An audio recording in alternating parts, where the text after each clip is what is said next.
வாழ்க்கை எப்போதும் இப்படித்தான் இருக்கும் என்று யாரும் நினைக்கவில்லை. அவனும் இல்லை. படிப்பு முடிந்ததும் வேலை கிடைக்காமல் போன காலம் சிறிது நாட்கள்தான் என்று ஆரம்பித்தது.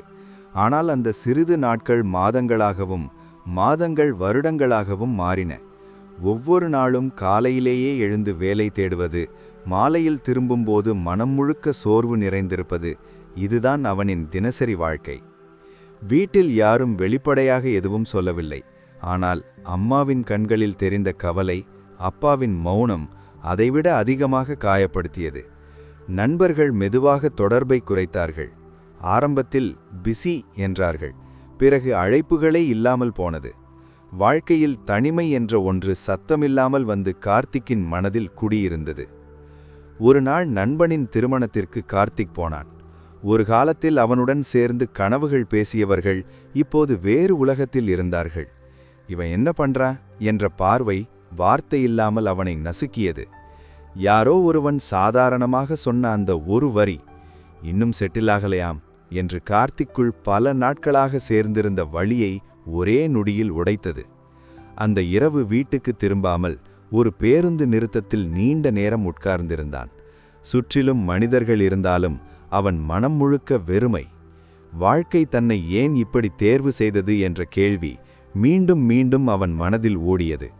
மற்றவர்களுக்கெல்லாம் நேரம் வந்தது போல் தோன்றியது. தன்னிடம் மட்டும் அந்த நேரம் வராமல் இருப்பது போல உணர்ந்தான். அந்த நாட்களில்தான் கார்த்திக் ஒரு விஷயத்தை மெதுவாக புரிந்து கொண்டான். எல்லாருடைய வாழ்க்கையும் ஒரே வேகத்தில் நகர்வதில்லை. சிலருடைய வாழ்க்கை வெளிச்சத்தில் வளர்கிறது, சிலருடைய வாழ்க்கை இருட்டில் உருவாகிறது. இருட்டில் உருவாகும் விஷயங்கள்தான் வெளிச்சத்தை அதிகம் மதிக்கும் என்பதையும் அவன் உணர ஆரம்பித்தான். அடுத்த சில மாதங்கள் கார்த்திக் அதிகம் பேசவில்லை. யாரிடமும் தன் நிலையை விளக்கவில்லை. சமூக ஊடகங்களில் இருந்து விலகினான்.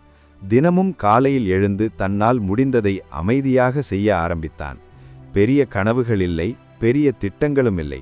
இன்று ஒரு சின்ன முன்னேற்றம் மட்டும் இருந்தால் போதும் என்று நினைத்தான்.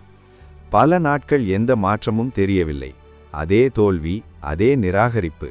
ஆனால் இந்த முறை கார்த்திக் உடைந்து போகவில்லை. ஏனென்றால் அவன் புரிந்து கொண்டான், தோல்வி நிறுத்த சொல்ல வரவில்லை, தயார் செய்யத்தான் வருகிறது என்று. மெதுவாக அவன் மனம் வலுவாக மாறியது. வெளியே எதுவும் மாறாதபோல் தெரிந்தாலும் உள்ளே ஒரு மனிதன் உருவாகிக் கொண்டிருந்தான். ஒரு நாள் எதிர்பாராத விதமாக ஒரு வாய்ப்பு வந்தது. அது பெரிய வேலை இல்லை, பெரிய சம்பளமும் இல்லை. ஆனால் அது அவனுக்கு கிடைத்த முதல் நம்பிக்கை. அந்த ஒரு வாய்ப்பை கார்த்திக் தன் முழு மனதோடு பிடித்து கொண்டான்.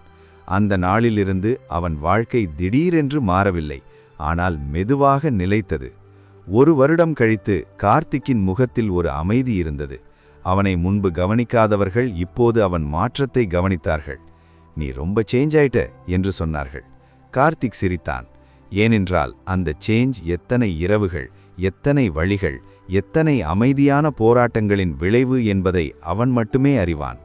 இந்த கதை கார்த்திக் பற்றியது மட்டுமில்லை, இது இன்று கஷ்டப்படுகிற ஒவ்வொருவரின் கதையும். இப்போ உங்களுக்கு எல்லாமே எதிராக இருப்பது போல தோன்றலாம், முயற்சியெல்லாம் வீணாகிறது என்று நினைக்கலாம்.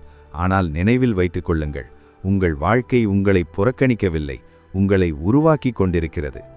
எல்லோருக்கும் ஒரு காலம் வரும். சிலருக்கு அது சீக்கிரம், சிலருக்கு அது தாமதமாக. ஆனால் தாமதமாக வரும் காலங்கள்தான் உறுதியானவை. இன்று நீங்கள் அமைதியாக போராடிக் கொண்டிருந்தால் நாளை உங்கள் வெற்றி சத்தமில்லாமல் பேசும். இப்போது நீங்கள் கீழே இருக்கலாம், ஆனால் கீழே இருப்பது உங்கள் கதை முடிவு அல்ல, அது உங்கள் கதையின் தயாரிப்பு காலம். உங்கள் நேரமும் வரும், அமைதியாக, ஆனால் தவிர்க்க முடியாத வகையில். நன்றி நண்பர்களே.